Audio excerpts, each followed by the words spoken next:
John is a guy coming from South Carolina. And John says, if atheists are right, why does it matter that people believe in God? All right, briefly, people can believe in God. That's fine. As far as I'm concerned, John, I have friends who believe in God and they're great people. What makes them great people is that they care about other people. They're not trying to force their beliefs on others and to oppress the free expression of other people's beliefs and what I would call the civil rights of others. It matters because a lot of people who do believe in supernatural things can't help themselves. They can't keep, as I like to say, they can't keep it in their pants. They got to whip it out and hit everyone else with it. That's why it matters. What is thy response? Gotcha. Yeah. What's that? What's your response to that? What do you think?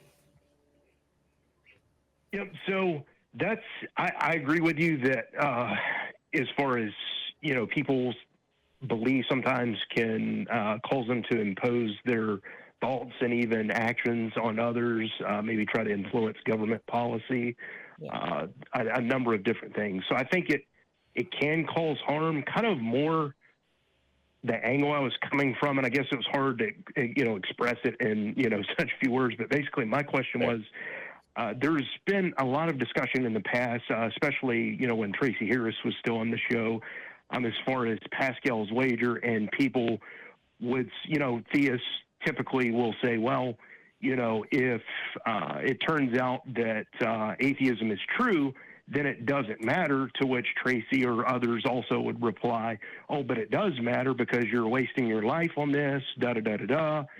And so my question is, how in an atheistic world, like if atheism is in fact true, turns out to be true, how does it matter? Because, and as far as we know right now, a few billion years from now, the universe is going to undergo heat death, and at that point, nothing will matter. So how do you care about, does it matter in any objective, meaningful way? I guess is what I'm asking. Great question. Yeah. Yeah. Do you care about, like, if people in other galaxies know what you're doing right now, or like know about your projects? Like, presumably you don't care about that. If there's like aliens or something similar to Homo sapiens with intelligence like us, right, some other far galaxy, do you think that you would care? Like, would it matter to you if they were involved in your projects? Like, I knew about them and cared about them? Well, let's see. Would it matter? It doesn't seem like it matters, right? They care about? Yeah, right. That doesn't seem like it matters, right? Like, there's still intrinsic value, we want to call it that. There's still like value to what you do, right? I don't really care if some distant galaxy knows what projects I'm interested in, people 1,000 years from now. I don't need like an extrinsic kind of predication onto like value, right? Like, I don't need someone to, like, when I'm hugging my mom or something like that, I don't need something to come over and sprinkle like external value salt on top of us so that it's meaningful. I don't care if a distant galaxy knows about that occurrence. I don't care if once I'm dead, if anybody else, like, none of that stuff doesn't matter. Like, clearly that stuff doesn't matter. What does matter is that, like, what's going on, right? Like, if you were to throw a child, off of a building, God forbid, right? You don't need an extrinsic like wrongness in order to say there is real suffering. The child feels it. They're suffering from the parents. They're suffering from people peripheral in extended family or friends or anything. It has this cascading effect, right? But all of that only needs the value internal to what's going on. It doesn't need like God or anything else to sprinkle the bad salt on top of it, right? Like, that would be weird to me. I mean, do you think that it needs some extrinsic force of meaning that's put onto things that imbues things with meaning? Or do you think that, like, they're just in and of themselves, those types of things? Well, so here's my thinking. When Tracy or others, she's just the main one, that I noticed that talked about this in several episodes over the years. But when I say Tracy, that'll mean everybody that I've heard. But you're having to be fair though, you're having a conversation with us. Yeah. So, like, Tracy's not here, so let's not worry about that. Let's just worry about what we're saying. Yeah, fair enough. So what would be a response to what? What would be a response to what I was saying? Please continue. John, please talk. You're good. Thank you. I'd just like you to respond. I'd just like you to respond to what I said. John, please respond. There's a delay and it gets confusing, but please, the ball's in your court. Okay. So, yeah, I agree with you that there's no need to sprinkle that on there, but the implication to me when atheists say that is they're saying, oh, but it does matter in an objective way, because if it turns out that it's not true, like why would it matter if it turns out that atheism is true and that that's an in-house their lives on a lie? Like, why would that matter? Right. That's an in-house dispute between atheists. Some don't hold to objective morality. That's an in-house dispute. That's true. And can I ask you a question, John? What if at the end of the universe you find out Buddhism was true? How is that going to matter? Well, so Buddhism is kind of an atheistic system in of itself. I know what Buddhism is. You don't have to explain Buddhism to me. But can you answer my question? What difference would it make if you found out that Buddhism was true? Why would that matter? It wouldn't really matter to me. It just would turn out to be true. Okay, so that would be the same thing with atheism. I don't know why you're picking atheism to be like a separate thing than any other ideal. Can I respond? I'm just simply responding to atheists responding to theists, saying, "Oh, well." And I'm responding to your response. John, answer that, and then I think I know where you're going. Please respond to Kelly, and then let me ask you a question, because I cut to the chase here. Okay, Kelly, could you restate your last question? The question is it, and I use Buddhism as an example, but you could use any idealism, right? What if you find out that it isn't true? What if you find out Christianity isn't true at the end of the universe? What difference is it going to make? At the end of the universe, because that was what your question was.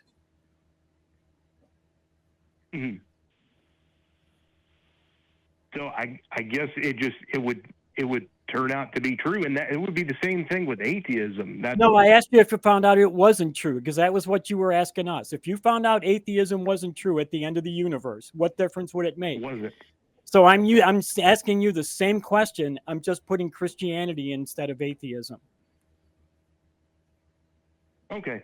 Yeah. So it just would turn out not to be true. And I guess. Okay. Well, that's what would happen with atheism too. It would just turn out not to be true. What's the big deal? So all I'm asking, and this is why I called in to ask you guys, is in that response of, oh, but it does matter.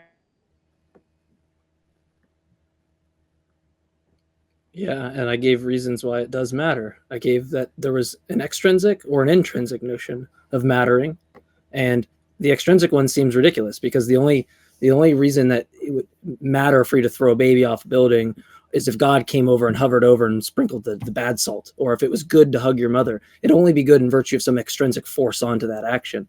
You don't actually care about the intrinsic actions itself. So that's what I was trying to point out to you in the first place, right? That I did give a response. John, I don't know if you can hear me, but okay, you can. Good. So I think that everyone is asking a question around, but I think I know what the question is. It matters to atheists as to the right or wrongness of actions because we are human beings. We are intelligent creatures who are semi-herd mentality creatures and semi-individualistic creatures. We exist in communities. We form emotional, psychological, economic, and political bonds with each other, right? I can do nothing, really, aside from live in the woods, without the help of others, without the person who makes the axe, unless I make my own damn axe. I can have no relationships.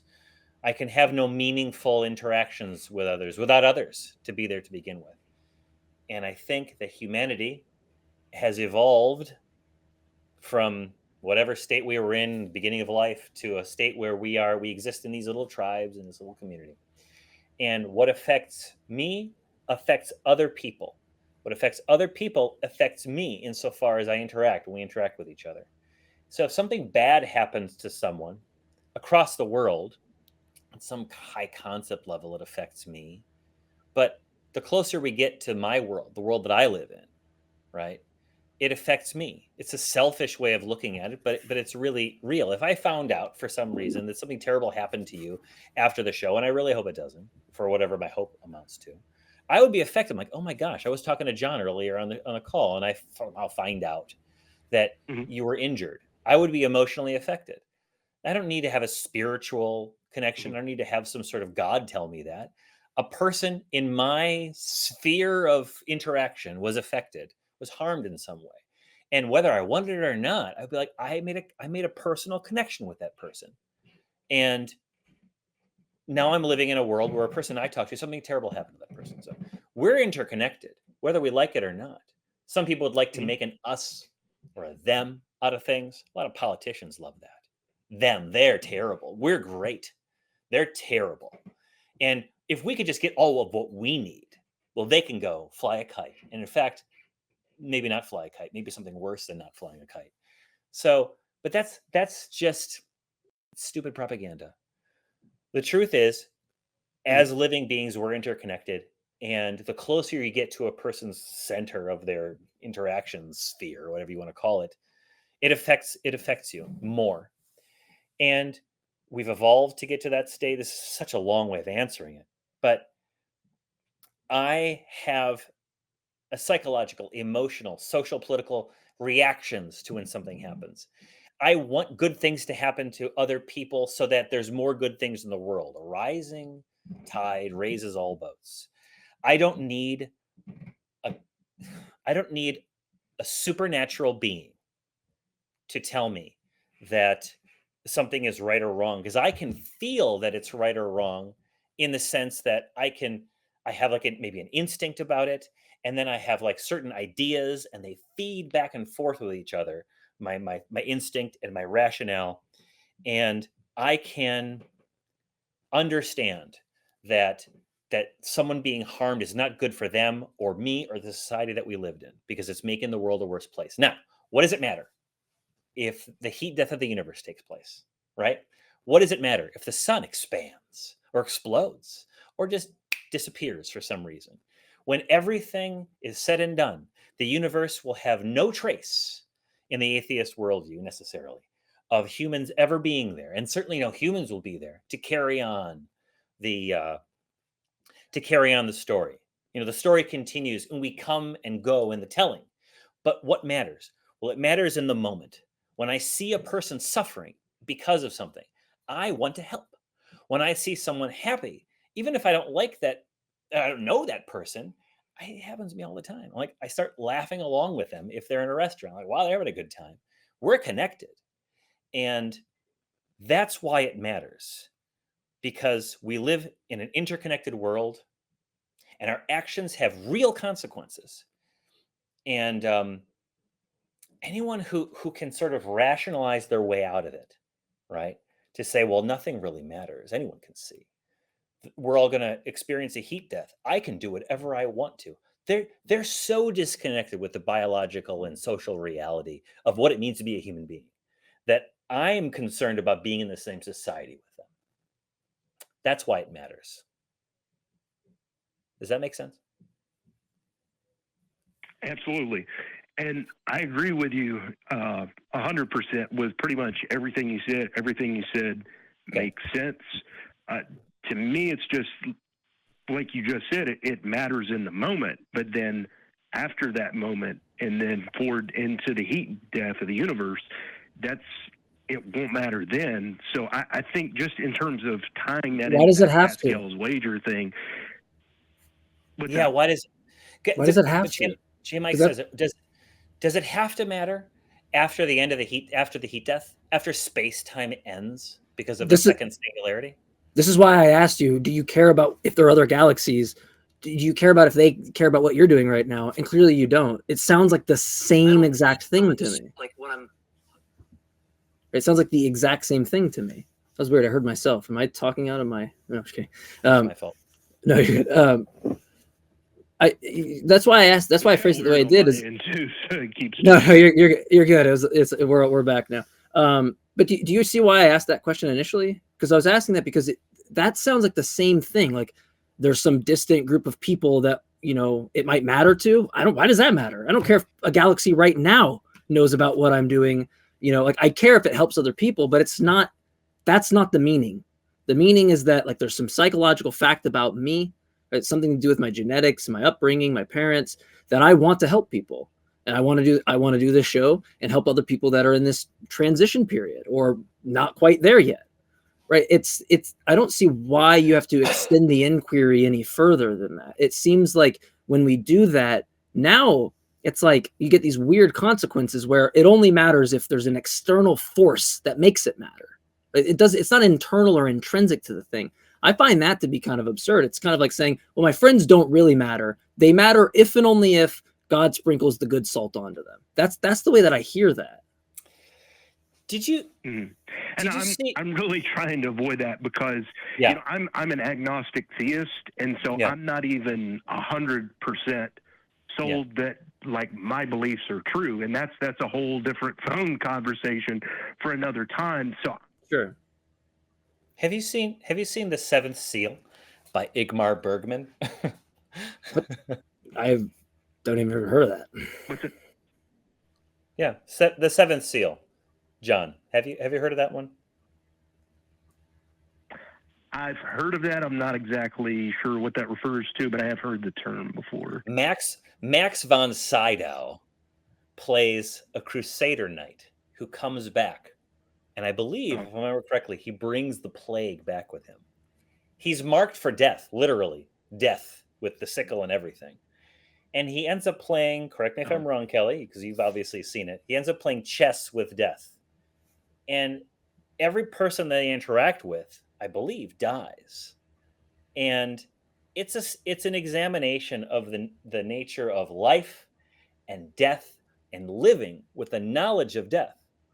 And the image from The Seventh Seal that always plays in my mind, aside from Max von Sydow being Max von Sydow and death playing chess, is all these people, the dead, I believe, if I remember correctly, in a little parade walking along in silhouette.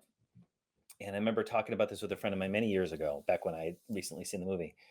All of us, whether I think we want to admit it or not, we dance on the edge of a precipice, right?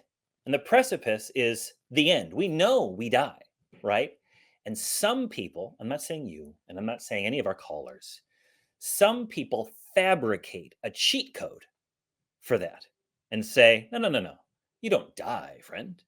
If you'll just give me $5 every week or more, I can tell you the keys to a wonderful kingdom where you never have to die. And your grandmother will be there, and so will your puppy. And that got hit by a car when you were a kid. We don't have that. On some level, atheists don't accept that that's real. We have meaning in the lives that we live, despite the fact that the precipice is out there.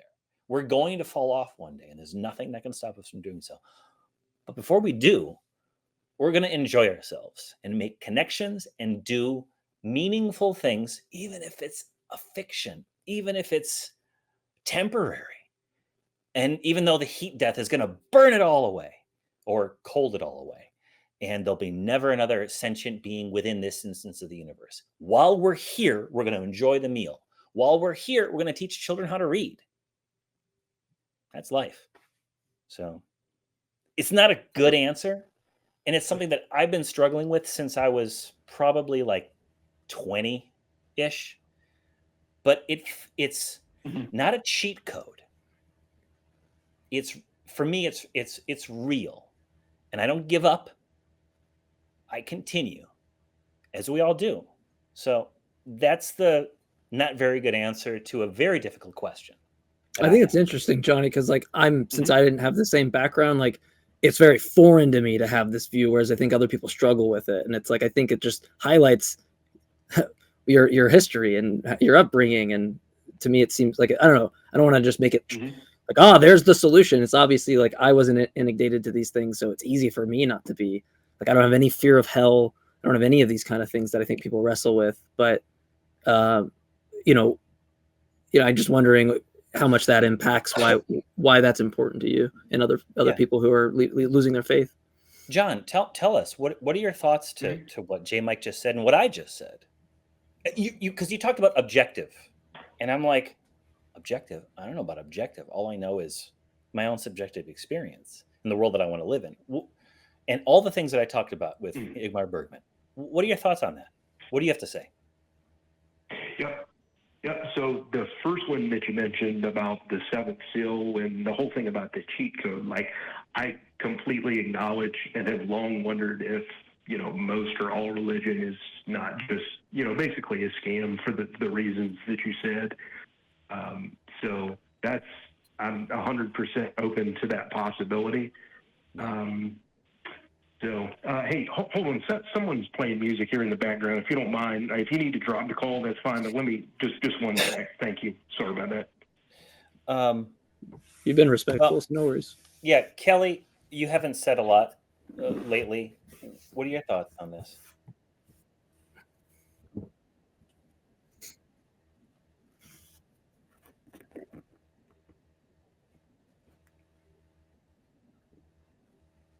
Hey, guys, you still there? Yep. Well, let's let Kelly finish his thought. Kelly, go ahead.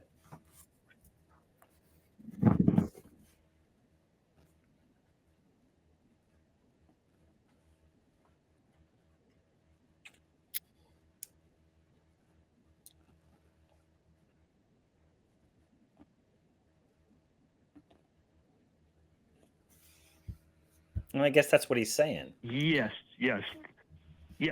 And so let's just, for a simple thing here, to try to wrap this up, because I don't want to take all your time up. But so let's say that just right now we assume atheism is true, and I live my whole life as a theist, and I waste time on it when I could have spent time on other things. That's one of the big points that's been made. And so then I live out my life, and then like you said, that precipice is there. I die, and then this is all there is. After the moment that I die, how does it matter that I wasted all my time on? I mean, it's a shame in the way that you said about things being connected, but beyond that moment, beyond my life, how, like, so what? That's all. That really all I'm asking. And this is just specifically dealing with that discussion on Pascal's wager. And beyond that, like I said, I'm not even 100% convinced myself that my beliefs are true. So it's really just a question about that, around that Pascal wagers thing. So I think the so what sells it all. I mean, so what? So what? You may have wasted some of your time in your life believing in something that wasn't real. That's why I personally want unambiguous empirical evidence for anything that I'm going to believe and waste time on. Right now, I do other things. I have hobbies. I paint gaming miniatures. That doesn't get me anywhere. It doesn't do anything for me. In the end of my life, I'm just going to have wasted hours and hours painting little miniatures, but I get some comfort out of it. It's kind of like a Zen exercise for me, but in the end, at the end of my life, none of that's going to matter. Right. So I don't understand why atheism needs to have an answer at the end of life or anything else, because at that point, nothing matters anymore. John, I guess maybe sometimes it just depends on how it's framed, but it was just a response to certain atheists themselves saying, "Oh, but it does matter," in response to the theists saying that. So they're making a claim, "Oh, it does matter," and I'm saying, "Well, how does it matter though once that person dies?" Okay, but that's other atheists, right? And I think it does matter while I'm alive. It matters a lot while I'm alive and on this earth and interacting with other people. It matters. But at the end of the universe, at the end of my life, it's not going to matter anymore. John, the meal is incredible until you eat the last piece. Does that mean that 5 days after the meal was eaten, it wasn't incredible? No, it's still incredible. I Yeah. agree with you on that point 100%, and I know where Yeah. you're coming from there. Yeah. I think you've asked this. This is a great call. It's something that I have always Absolutely. struggled with, and and all three of us have way different ways of approaching this for sure. And your question is valid. Watch The Seventh Seal if you want to. It's a good but movie. yeah, but it's not the only one that addresses this question. It's just a classic, you know. But yeah, but yeah, we're not here for a long time, but we're here for a good time. This is stupid. But while we're here, our focus is on the now. And I think one of the big differences between theists and atheists, or at least theists and atheist humanists, because I don't really love the atheist non-humanists too much, is we're focused on the world that we know is here. The world that we know is here, and the ways we can do well, knowing, or at least not believing, that after the heat death, after the sun expands, or whatever, that there'll be no evidence for it, because we're rooted in humanism and in humanity and the well-being of all, even if it's a flash in the cosmic pan. So, but do appreciate your call. Yeah, I hope that gave you some. Yeah, you take care. Yeah, John, have a good one, and we can drop you. I'll just say this if you want to listen back to the call. It's really important too when if you get more into like the philosophical, if you decide to venture into that kind of rabbit hole, there are kind of two ways that people will talk about something really mattering, or if you say, well, it doesn't really matter. Well, I mean, I'm somebody that takes values to be dependent upon the stances that a person takes in the collective of the community or whatever. Where some atheists might actually disagree. They'll say, no, these values are like independent of your opinions. They're independent of your stances. And that's what really matters. And I find that there is just this talk where one person is just saying, my view is the one that really matters. The other person is saying, my view is the one that really matters. And you don't really get anywhere. It's just like, let me express to you internally what I mean. Values being dependent on a mind, but dependent on a stance, and why I care and why my inquiry kind of stops there.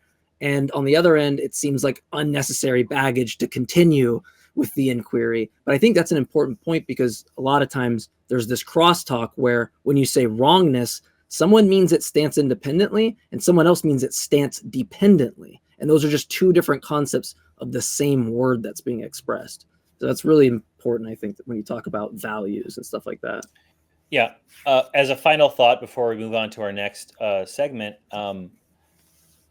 I care about what the society looks like, because I live in it, right? If there's somebody who's really mulling over whether murder is objectively or subjectively wrong, and until they come to a conclusion, they're going to not they're not going to have a stance on it, and they're going to maybe kill or not.